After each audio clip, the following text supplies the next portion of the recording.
నాగర్ కర్నూలు జిల్లా అచ్చంపేట నియోజకవర్గం బల్మూరు మండలం మైలారంలో గ్రామస్తులు ఎన్నికల్ని బహిష్కరించారు. పోలింగ్ బూత్లో ఎన్నికల సిబ్బంది మాత్రమే ఉన్నారు. దీంతో 179వ పోలింగ్ బూత్ ఓటర్లు లేక వెలవెలబోతుంది. పరిసరాల్లో కూడా ఓటర్లు కనిపించడం లేదు.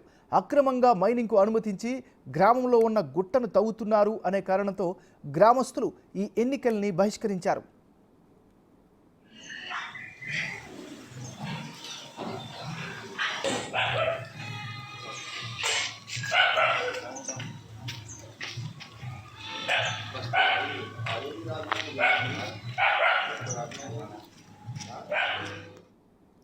బులెటిన్లో మనం బ్రేకింగ్ న్యూస్ చూస్తున్నాం. నాగర్ కర్నూలు జిల్లా అచ్చంపేట నియోజకవర్గం బల్మూరు మండలం మైలారంలో గ్రామస్తులు ఎన్నికల్ని బహిష్కరించారు. పోలింగ్ బూత్లో ఎన్నికల సిబ్బంది మాత్రమే ఉన్నారు. దీంతో 179వ పోలింగ్ బూతు ఓటర్లు లేక వెలవెలబోతోంది.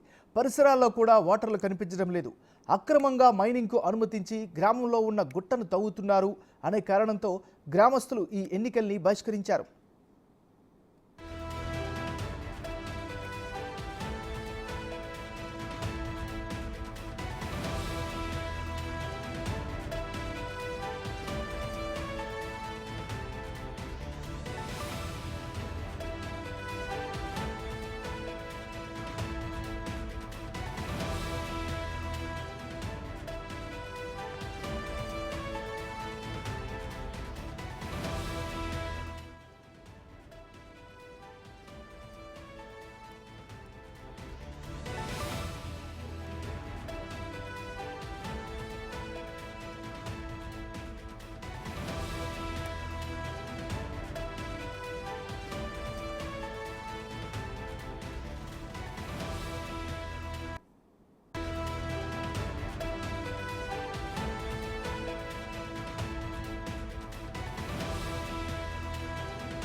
నాగర్ కర్నూలు జిల్లా అచ్చంపేట నియోజకవర్గం బల్మూరు మండలం మైలారంలో గ్రామస్తుల ఎన్నికల్ని బహిష్కరించారు.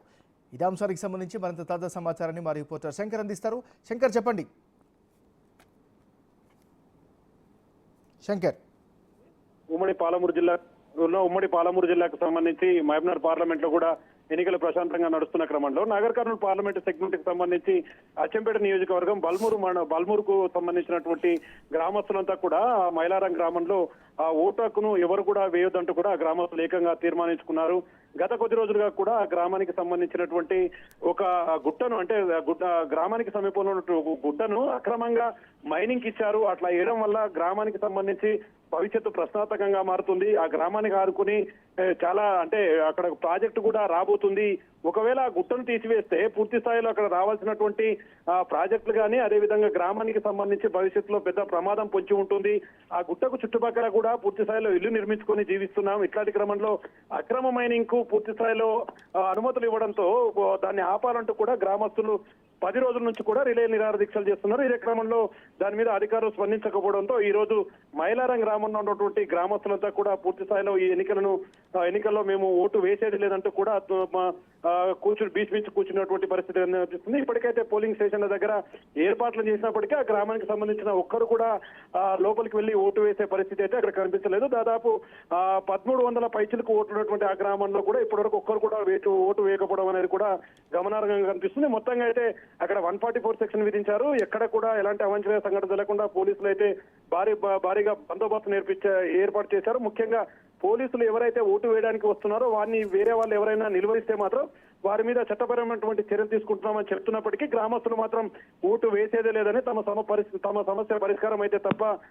భవిష్యత్తులో కూడా మేము ఓటు వేయడానికి సిద్ధంగా ఉంటాం, లేదంటే పూర్తి స్థాయిలో భవిష్యత్తులో కూడా ఓటు వేయబోమని చెప్పి కూడా స్పష్టంగా ఇక్కడ చెప్తున్నటువంటి పరిస్థితి కనిపిస్తుంది నాగరాజ్. మరి ఇప్పుడున్నటువంటి తాజా పరిస్థితుల నేపథ్యంలో వాళ్ళని ఓటింగ్ వేసేందుకు ఎవరైనా ప్రయత్నాలు చేస్తున్నారా? అధికారులు ఏమైనా మోటివేట్ చేస్తున్నారా? పార్టీలు ఏమైనా వాళ్ళు మోటివేట్ చేస్తున్నారా? ఏంటి పరిస్థితి మరి? సార్, అది వాస్తవంగా అంటే గత 10 రోజుల నుంచి కూడా పరిస్థితి ఇదే విధంగా కొనసాగుతూ వస్తుంది. ఎప్పుడైతే పార్లమెంట్ ఎన్నికల ప్రచారం సాగుతూ వస్తుందో ఈ క్రమంలోనే అక్కడ ప్రచారాన్ని కూడా పూర్తి స్థాయిలో గ్రామంలోకి ప్రచార రథాలని కానివ్వండి, ప్రచారం చేయడానికి అభ్యర్థులను కూడా ఎవరిని కూడా అనుమతించలేదు గ్రామస్తులు. ఈ క్రమంలోనే తమ సమస్యను వెంటనే రైట్ శంకర్, మీరు కాసేపు లైన్ లో ఉండండి. కేటీఆర్